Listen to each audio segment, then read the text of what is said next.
Hey everyone, it's Kerr from Rock Daydream Nation, and today I'm going to talk about a album I bought about 4 weeks ago, and I'm talking about Ozzy Osbourne, Patient Number Nine.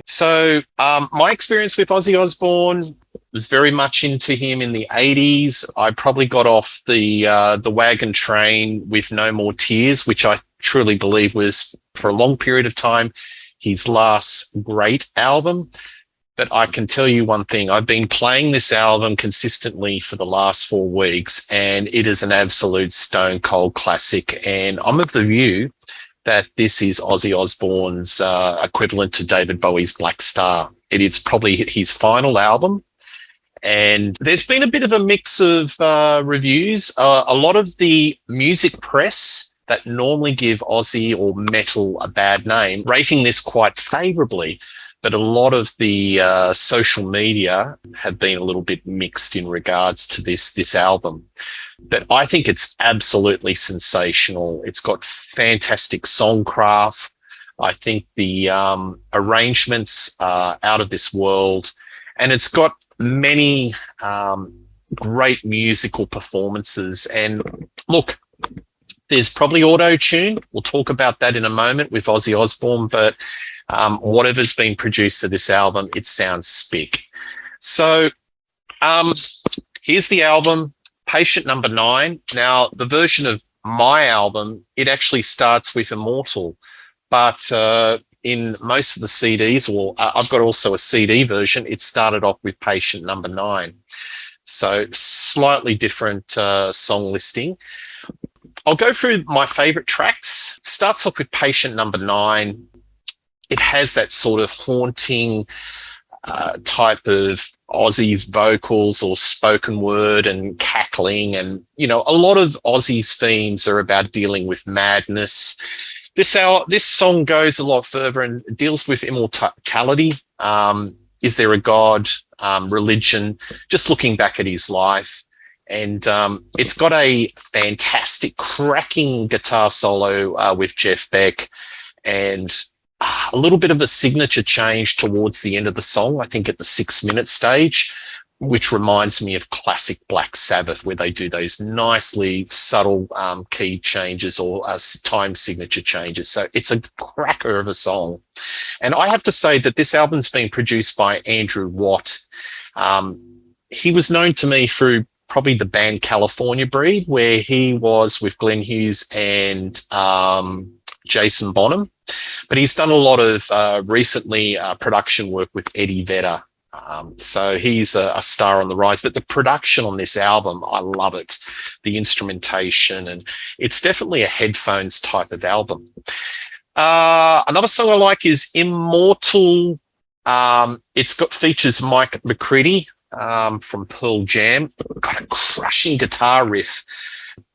It's basically the lyrics are talking about Ozzy being immortal and flying into the afterlife, and that he's not going to be forgotten, he's going to be remembered. So I really think this album is just, he's trying to make one final statement about his life, and here's the document.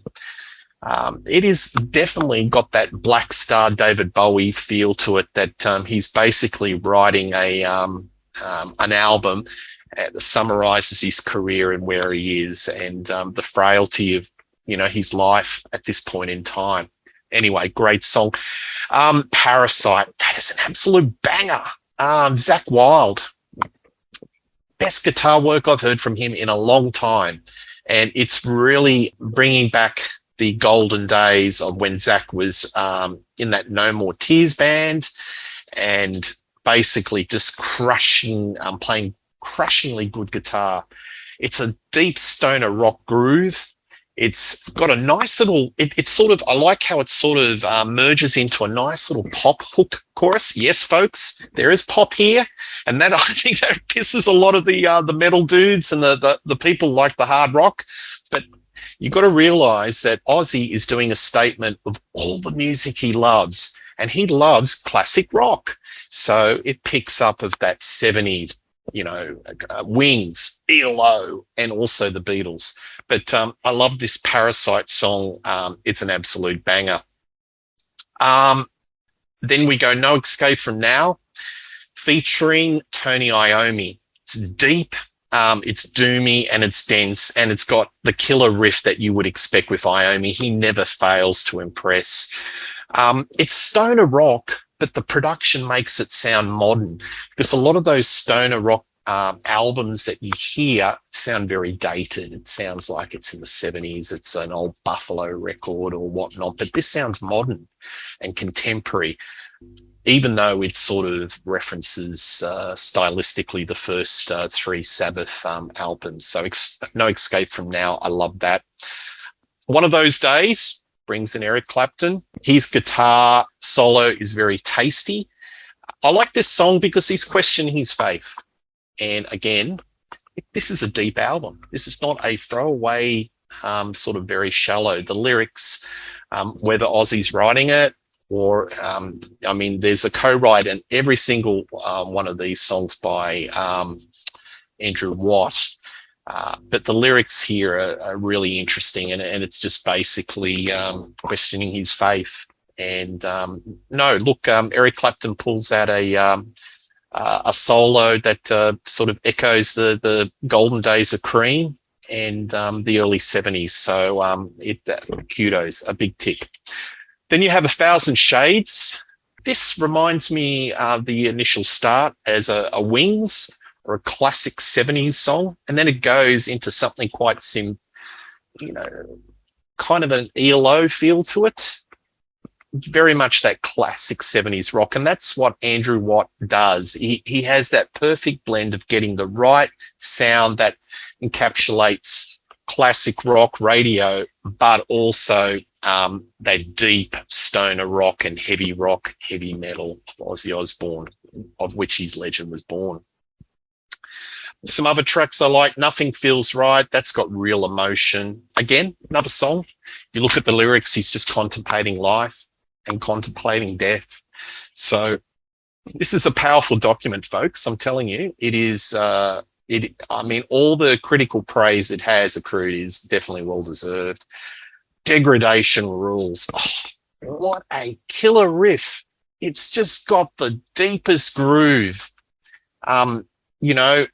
The harmonica comes out. It sort of reminds me of the Black Sabbath song, The Wizard, but it's got this deep, dark riff that Iommi pulls it out of the bag. He's the riff maestro extraordinaire, and my opinion, Degradation Rules, it's probably got my favorite riff off the whole album. And I've just been spinning that song probably more than the other songs on this album. It's an absolute killer. Dead and Gone, that reminds me of ELO. So Ozzy loves that classic Beatles balladry, classic 70s, and that sort of song encapsulates it. And, look, I haven't covered all the songs here, but one of the ones I'd like to pick is Dark Side Blues. It's sort of a finale, to this album. And there you go, Dark Side Blues. And he's got that Southern blues sound through an effect. And that's really a wonderful finale to this whole album. To me, it's like saying goodbye. And it's there's a lot of emotions in this album that you wouldn't expect. And it catches you quite sort of off guard, really. And as I said, my last album that I bought, Ozzy Osbourne, was No More Tears. I was off the wagon for a long time. I bought this because I read about it, and as I said, it's been on my turntable for about 4 weeks consistently, and it's absolutely killer. So the criticisms out there about his voice, auto-tune, I say, so what? Maybe there's probably some auto-tune, but I'm accepting it's art. It's been put out there, and what I'm hearing is I love it, and it sounds like Ozzy to me, and it sounds like Ozzy with emotion. So I'll take it as I hear it. And there's been some criticism that a bit of criticism that the songs are meh, and a lot of people are just waiting for the solos. Well, you're not hearing the same thing as I'm hearing. I think this album does reward the listener Don't listen to it once or twice. Keep listening, because it's one of those albums that will reward you. And as I said, I think it's a final document. It's emotional, and it's basically, I think, Ozzy saying goodbye, and he's a legend, and they don't make artists like him anymore. So there you have it, Ozzy Osbourne, Patient number 9. And this is the album picked up actually from the States on a recent trip. But there you go. I love it. I think it's a classic. And yeah, if you just give it a chance, because the penny will drop. Anyway, please like and subscribe to Rock Daydream Nation. I'll talk to you soon. Cheers.